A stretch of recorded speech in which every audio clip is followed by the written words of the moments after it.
네, 경제 현안을 보다 쉽게 풀어보는 시간, 경제 읽기 시간입니다. 다양한 경제 이슈들 김광석 한양대학교 겸임교수와 함께 짚어보겠습니다. 어서 오십시오. 네, 안녕하세요. 예, 연준이 예상대로 기준금리 0.25%포인트 올렸습니다. 네. 이게 보니까 22년 만에 최고 수준이 됐어요. 네. 5.25에서 5.5% 사이가 된 거잖아요. 네, 그렇습니다.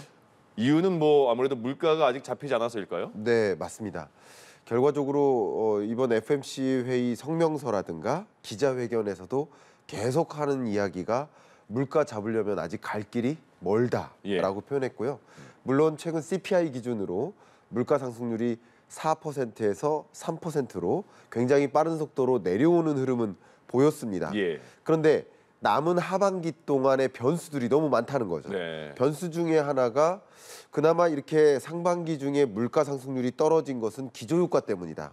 왜냐하면 23년 상반기로 돌아가 보면 6월 달 물가 상승률이 9.1%, 41년 만에 최고치. 그때랑 비교하니 떨어진 거지. 또 하반기로 들어서 성큼성큼 떨어지니 다시 제자리로 돌아가는데 2%까지 안착하는데 좀 갈 길이 멀 수도 있다. 이게 한 가지 좀 우려고요. 또 한 가지 좀 걱정되는 우려는 미국 전역의 가뭄이 심각합니다. 미국뿐만 아니라 밀 수요국들, 이게 주로 유로존이라든가 이런 나라들이 밀 공급이 부족해요. 가뭄 때문에. 또 스트롱 엘니뇨, 강한 슈퍼 엘니뇨가 올 거라는 걱정도 지배적입니다. 이렇게 되면 원자재 가격이 다시 치솟거든요. 에너지 원자재, 비철금속 원자재, 농산물 원자재. 그럼 이런 가격들이 다 치솟게 되면 또 소비자 물가가 올라갈 수 있다. 그러니까 지금까지는 다소 잡혀서 감사한 편이지만, 감사하다고 평가할 수 있지만 하반기를 예단할 수 없다. 그래서 금리를 추가적으로 인상할 수 있다라는 상방을 좀 열어둔 그런 FMC 결과였다 해석합니다. 연준은 2%까지를 보고 있는 거잖아요. 그렇습니다. 지금 아직은 높다. 그렇죠. 물가 상승률 2%까지 안착해야 되는데 아직은 그래봐야 3%고 또 PCE가 중요한데 CPI 말고요. PCE 물가 기준으로는 그것보다 훨씬 더 위에 있으니까 아직 멀었다라는 표현을 하고 있는 것입니다.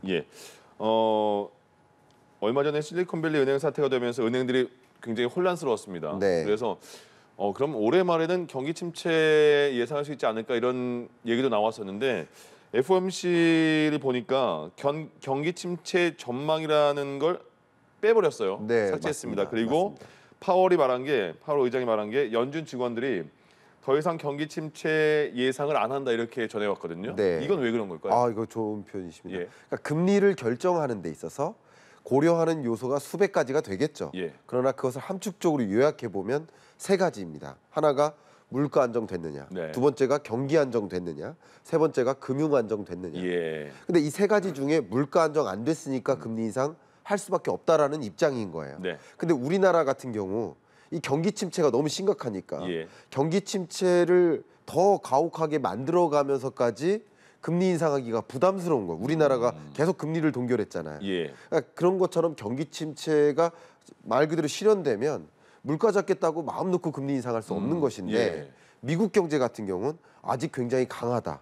금융 불확실성, 아까 실리콘밸리 뱅크 사태 얘기를 해주셨습니다만 그때는 금융 부실에 대한 우려가 있었는데 파월의 그 설명 그리고 혹은 FOMC 성명서에도 뭐라고 써 있었냐면 미국의 은행 시스템은 매우 강하고 그리고 리질리언트, 회복 능력이 있다.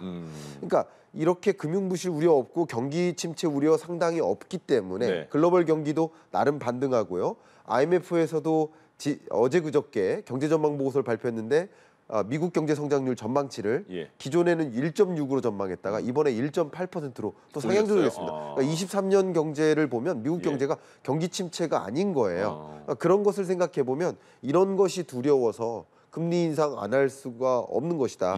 금리 인상해도 된다라는 것이죠. 이런 것들이 두렵지 않으니까 그렇게 판단하고 있는 것이다라고 생각하고요. 글로벌 경기가 나름 성큼성큼 회복되는 국면이다. 경기라는 측면에서 상반기에 바닥을 찍고 하반기부터 나름 회복되는 국면으로서 파월도 바라보고 있고요. 그런 측면에서 뭐 이 경기 침체가 무서워서 금리를 추가적으로 인상하지 못하는 일은 없다. 그러니까 우리나라는 좀 상황이 다른 거라고 해석해 볼 수 있겠습니다. 금리에 대해서 물가, 경기 침체, 금융. 요 세 개 설명해 주시니까 확 와닿네요. 네, 감사합니다. 알겠습니다. 아마 여러분들도 시장 상황을 보면서 예. 추가적으로 금리 인상할까 아닐까 네. 이런 것을 판단하시는데 이런 것들을 가지고 의사결정을 해보시면 예. 아마도 파월이 어떤 결정을 할까라는 것을 먼저 예견해 볼 수도 있다 이렇게 예. 생각을 해봅니다. 이게 좋아요. 예. 네. 쉽게 풀어보는 경제 읽기. 그렇습니다. 다시 한번 강조드립니다. 연준 의장이요 회의 이후에 이렇게 말했어요. 9월에는 그러면 금리 인상할 것이냐 말 것이냐. 네. 굉장히 중간적으로 말했잖아요. 인상할 네. 수도 있고 동결할 수도 있고. 그런데 네. 내리진 않을 것이다는 확실하게 말을 했고요. 네. 이건 어떤 기준에 의해서 그러니까 또 추가 보면 네. 인상 여부는 데이터에 달려 있다고 표현을 네. 했는데 그럼 그 데이터는 무엇이냐? 어떤 그렇습니다. 지표냐? 예. 뭐예요? 예, 말씀드리겠습니다. 예. 이 파월의 별명이 또 등장했어요. 네. 그러니까 매파도 아니고 예. 비둘기파도 아니고 예. 매둘기라는 표현까지 그렇게 표현합니까? 등장했습니다. 예. 우리 한국에선 그렇게 부를 네네. 정도입니다. 그러니까 좀 모호하게 표현하고 있다라는 느낌인데요. 모호한 것이 아니라 명확한 거라고 저는 생각을 합니다. 네. 반대로. 예. 왜냐하면 방금 말씀드렸던 금리를 추가적으로 인상할지 여부를 결정하는 것은 예. 크게 세 가지로 네. 함축이 될 텐데 다시 한번 말씀해 주세요. 그렇죠? 물가 안정 됐느냐? 예. 그럼 물가 안정에 관한 데이터를 볼 거예요. 네. 그러니까 내일 발표될 PCE를 볼 겁니다. 그리고 이 7월 달 이후 8월에 발표될 또 9월에 발표될 CPI 물가 발표. 예. 그리고 경기 안정됐는지 고용 지표 발표. 금융 안정 상황이 계속 일어나고 있는지 아니면 금융 부실이 더 가혹하게 전개되는지 예. 이런 것들을 지켜보겠다는 거죠. 이런 것을 지켜보면서 역시 그 시점에 9월에 있을 FOMC 회의 때 마치 라이브 미팅스럽게 그때의 데이터에 맞게 적절한 의사결정을 내리겠다. 예. 당연히 그런 의사결정을 내리는 것이 맞고요. 예. 어떤 목표를 정해놓고 의사결정하지는 않겠다. 그때 갔는데 정말 말 그대로 변수가 등장해서 물가가 더 안 잡혀요. 예. 그러면 추가적인 금리 인상을 하는 것이고요. 근데 예상했던 것보다 물가는 빠르게 잡히고 그런데 경기는 좀 침체 우려가 있어요. 너무 예. 심각한 고용 침체가 나타나요.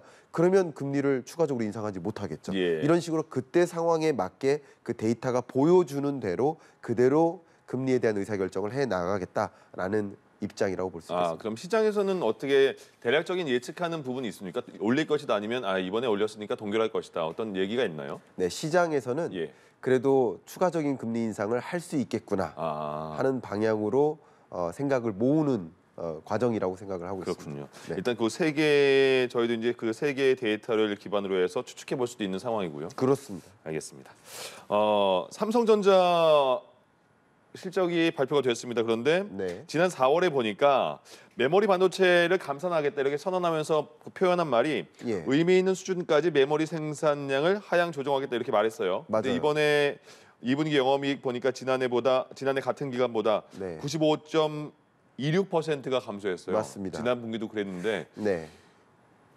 진짜 들으면 엄청나게 감소했네 이런 생각 들거든요. 네네. 어떻게 저희가 평가를 해야 되는 거죠? 자, 이것을 너무 나쁘게 해석할 필요는 없습니다. 예, 예. 지금 그래프로 제시된 것처럼 네. 명확하게 설명을 드릴 수 있습니다. 예. 23년 1분기 들어서 매출액이 크게 감소했죠. 예.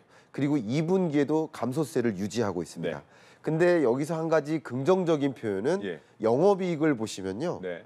1분기가 약 6,400억 원 정도 됐잖아요. 예. 근데 2분기는 6,690억 원 정도 됩니다. 예. 소폭 늘죠. 그러니까 영업이익은 좀 늘었다. 예, 이게 좀 다소 긍정적인 포인트고요. 그리고 23년 2분기 매출이나 영업이익을 이거보다 더 안 좋게 전망을 했었어요. 예. 시장의 기대, 연합인포맥스에서도 마찬가지. 예. 근데 그거보다는 높게 나오는 거야.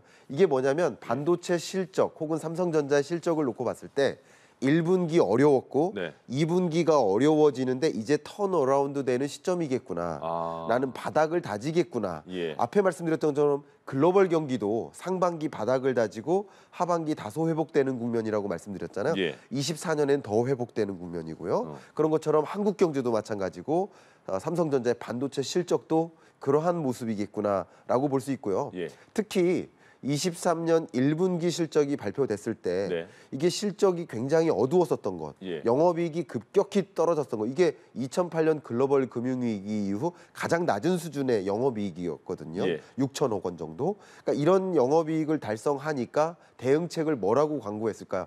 너무나 반도체 수요가 줄어드는데 글로벌 경기 침체 때문에 반도체 수요처가 수요를 안 하는데 왜냐하면 이런 완제품을 만들고자 할 때 여기에 들어가는 반도체라는 부품을 수급하려고 노력할 거 아니에요. 예. 구매 조달 계획에 그게 없는 거예요. 그러니까 반도체 재고가 쌓이죠. 그럼 반도체 가격이 어떻게 될까요? 내리죠. 떨어져. 그래서 영업이익이 떨어졌던 겁니다. 예. 그러니까 삼성전자가 특단의 조치를 내린 것이 우리 감산 조치하겠다. 이것도 역시 IMF 외환 위기 이후 처음 있는 감산 조치입니다. 네. 근데 그 감산 조치가 당장 영향을 받지는 않아요. 4월 말에 의사결정을 했기 때문에 이것에 대한 의사결정이 다소 감산에 따른, 왜냐하면 반도체 생산량을 좀 줄이고요.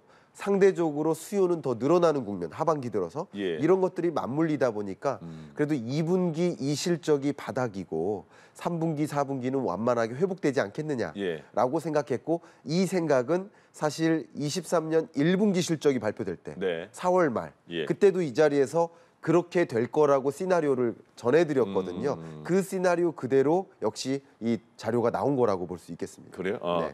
그 SK 하이닉스도 그 전에 먼저 발표를 했잖아요. 네네. 여기도 보면 그 반도체 손실이 굉장히 컸는데, 영업이익 손실이 컸는데, 네.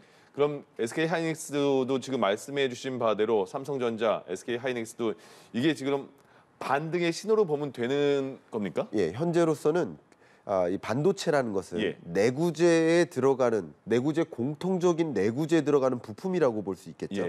뭐 스마트폰, 가전제품, 자동차, 각종 내구, 여기 앞에 보이시는 방송 장비도 다 반도체가 들어가요. 그러니까 반도체는 결국 내구재 수요와 직결될 수 있겠죠. 그러니까 글로벌 경기가 회복된다라고 한다면 반도체 수요가 먼저 작동이 되겠죠. 그런 거라고 볼 수 있고, 또 한 가지 중요한 것이 23년 한 해가 중국의 리오프닝이 재개되는 시점이에요. 다만 22년에 2차 셧다운 때문에 공장 가동이 완전 멈췄었고요. 23년 들어서 리오프닝이 시작되고 공장 재가동이 시작되는데 상반기까지는 재가동이 명확하게 나타나지 않았었어요. 근데 하반기부터 본격적으로 재가동이 시작될 거라고 보고 있습니다. 그러니까 이런 것들, 글로벌 경기 반등이라든가 중국의 리오프닝에 따른 효과가 하반기에 본격적으로 나타날 것, 이런 것을 생각해 보면 반도체 수요가 그래도 하반기 들어서 점차 개선되겠구나 하는 기대를 가질 수 있겠죠. 그런 것들이 역시 삼성전자나 SK 하이닉스와 같은 반도체 기업에 대한 주가로도 반영이 돼서 나타나는 것이라고 해석해 볼 수 있는 것 같습니다. 알겠습니다.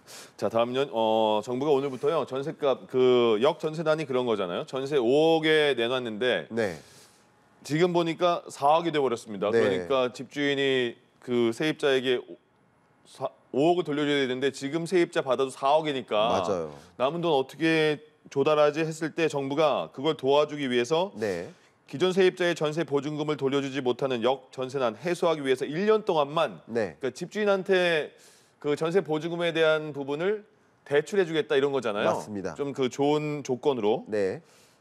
이게 그러면 어떻게 달라지는 거예요? 네, 말씀드리겠습니다. 이름하여 전세금 반환 대출이라고 볼 수 있고요.